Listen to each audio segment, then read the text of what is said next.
demerit good.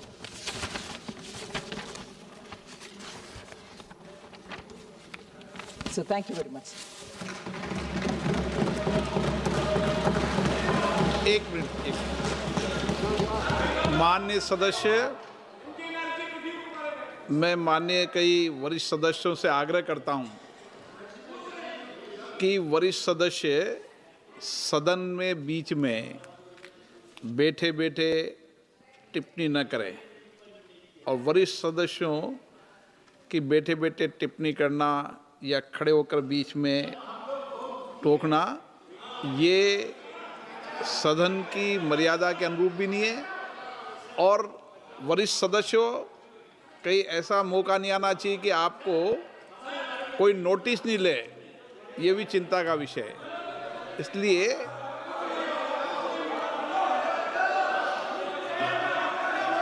अनुदानों की अनुपूरक मांगों पर डॉक्टर टी सुमधि और श्री एस ज्योतिमणि द्वारा कई कटौती प्रस्ताव प्रस्तुत किए गए हैं। अब मैं सभी कटौती प्रस्ताव को सभा के मतदान के लिए रखता हूं। प्रश्न ये कि माननीय सदस्यों द्वारा प्रस्तुत सभी कटौती प्रस्ताव स्वीकृत किए जाए। जो सदस्य, समय कैसा बुरा आया है, आप अकेले जा रहे हो, आपके साथ कोई नहीं जा रहा। जो सदस्य इसके पक्ष में हैं वो हाँ कहें, जो सदस्य विरोध में ना कहें। मेरे विचार में निर्णय ना वालों के पक्ष में हुआ, ना वालों के पक्ष में हुआ। सभी कटौती प्रस्ताव अस्वीकृत किए जाते हैं। अब मैं वर्ष 25-26 के लिए अनुदानों की अनुपूरक मांगे प्रथम बेच को सभा के मतदान के लिए रखता हूं। प्रश्न ये कि अनुदानों की माननीय सदस्य पीछे करके खड़े नहीं होते।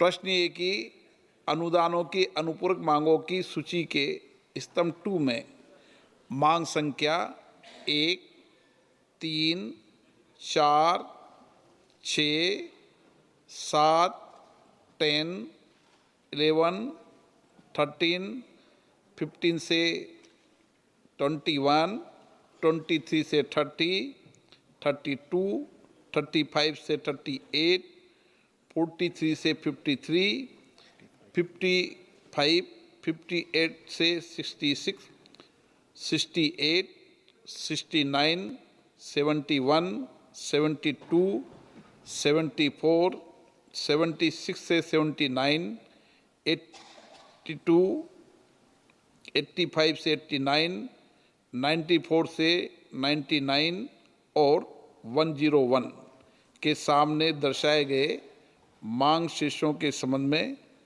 31 मार्च 2026 को समाप्त होने वाले वर्ष के दौरान संधाय के क्रम में होने वाले खर्चों की अदायगी करने हेतु अनुदानों की अनुपूरक मांगों की सूची के स्तंभ 3 में दर्शाई गई राजस्व लेखा तथा पूंजी लेखा संबंधी राशियों से अधिक संबंधित अनुपूरक राशियां भारत की संचित निधि में से राष्ट्रपति जी को दी जाए।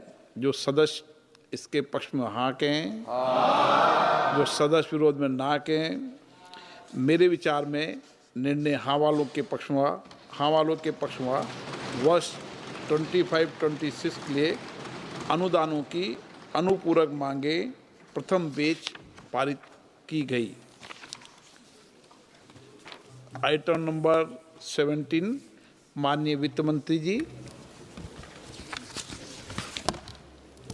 Sir, I introduce the bills. Item number 17, introduce bill. प्रश्न ये कि विधेयक को पुनर्स्थापित करने की अनुमति प्रदान की जाए।